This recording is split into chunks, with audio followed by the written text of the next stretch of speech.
I have a confession.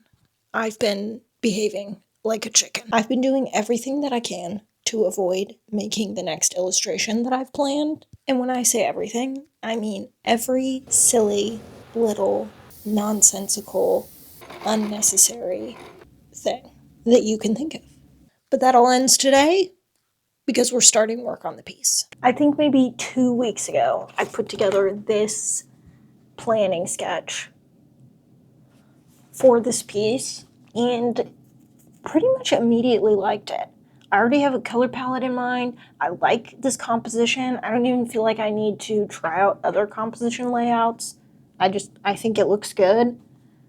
I did this, was excited, and then just spent 2 weeks, I think. Yeah, I think 2 weeks being a chicken. Being afraid of actually creating the piece because what if I can't do it, even though I've done stuff like that in the past? What if it turns out terribly? What if I hate it? What if... I don't even know. Come up with that whatever dumb reason and insert here, or just good old-fashioned laziness. I don't really have the perfect answer, but the point is I've been avoiding it, and I don't want to avoid it anymore. So I'm going to listen to some good music and just start working. And I'm going to use a piece of Arches paper because that will make me excited.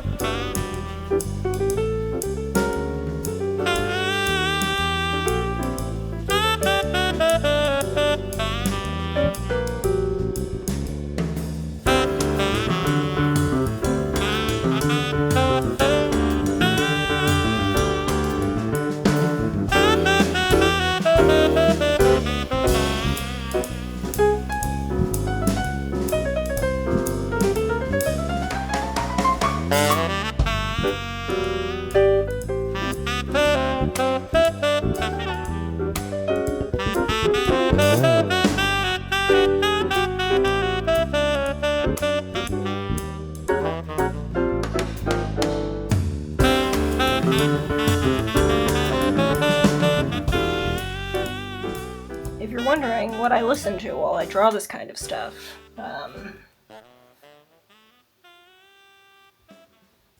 Phil Collins, obviously. So a while back, last year, I did a illustration in a kitchen, and it was like full scene. So there was like an island and countertops and cabinets and all of the things, and that's a lot of lines, and it's a lot of perspective to get right. And so I used a ruler to get all those lines correct and straight. And something I noticed after I finished it is I did not like how rigid everything felt because I used a ruler. Now, I don't know that I would go back and do it differently, because if I didn't use a ruler, it would have been really hard and I might have been frustrated with the perspective being really wonky. But something I did learn from doing that is that if I don't need a ruler, I shouldn't use one, because I don't like the way it turns out when I use a ruler. So that's why I'm freehanding the tile lines. Will they be a little wobbly and janky? I think so. But at this point, that's what I want, so.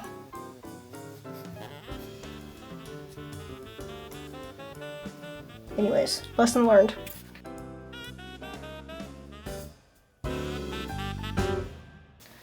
Okay, I was going to pick this up and show you, but I forgot that I taped it down. Day 2 of working on this piece, and after stepping away from it and coming back, I can see more of my mistakes in my anatomy, so I'm going to fix that. And then continue with the inking.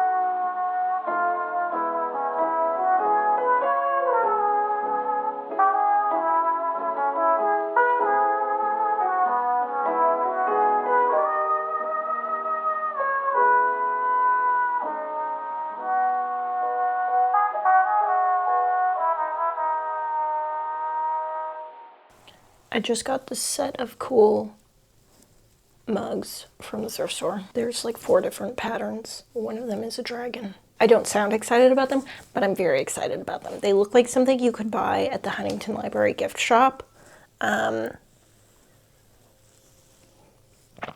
if you don't know what that is, I don't have time to explain it to you. So yesterday, I did a bunch of watercoloring, but I didn't film any of it because my camera died.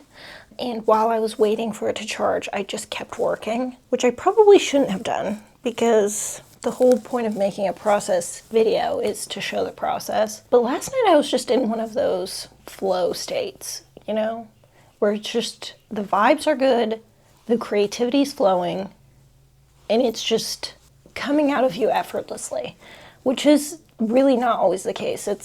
I feel like that doesn't happen that often. So I just went with it. I just kept doing it. Something I did that I think so far is making a big difference for this illustration is that I knew I wanted the main color of this to be pink. In order to try and unify everything and make it seem like everything all goes together, I took my pink color and mixed just a little bit of that in with every other color that I was using.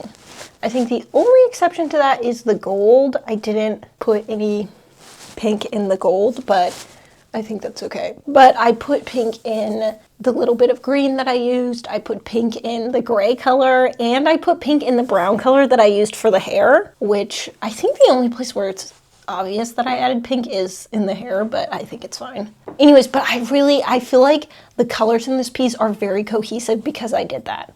And something that's interesting, that is something that I learned about mixing colors when I did oil painting. I studied oil painting for 1 semester in a class in college, and that was something that was taught to me, was that if you wanted to unify your palette of colors for a painting, to kind of like pick a core color and add a little bit of that color to every single one. I think it's a pretty old technique. I don't know why though, I never thought to do that with watercolor. I guess I always thought it would make my colors in watercolor really muddy. I guess because in my head, watercolor colors are more delicate, like they're more easily pulled one way or the other way, depending on the color you add to them. But I don't even know that that's necessarily true. They're probably just the same as oil paints. It just depends on how much color you add to them. Anyways, the point is, this is the first time I've tried using that technique to unify a color palette with watercolor. And I really like the way it turned out, so I definitely am going to do that again.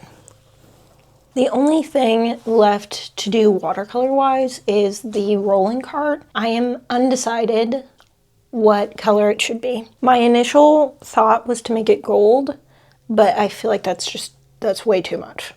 Also, I've never seen a gold one before. Actually, yeah, I've never seen a gold one before. I like the idea of leaving it white, so maybe I'll just leave it white. Or maybe do a really light pink. I don't know.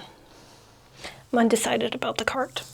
Oh, and then I also need to do some stuff with the mirror. Ooh, that's gonna be interesting. Anyways, once I decide what to do with those 2 last little bits, then I'll start working with colored pencils. I'm thinking for my pink colored pencils, I'll give myself maybe 3 options and just try to stick to those. Again, trying to make my color palette tight and unified rather than just whatever color I fancy, because I'm trying to have stronger pieces color-wise, because I think in the past I've just kind of gone with whatever colors I felt like using, which is that's not a plan at all. That's not anything. Or in a lot of instances, I've just gone with like natural occurring colors for objects, or especially things in nature. If something's naturally a certain color, I'll just go with that, which works to a certain extent, but there's definitely some things that I feel like I was making my piece worse by doing that. Especially when it comes to objects, because a lot of times objects can be any color you want them to be, so there's more strategy to what you choose to make them, what color you choose to make them.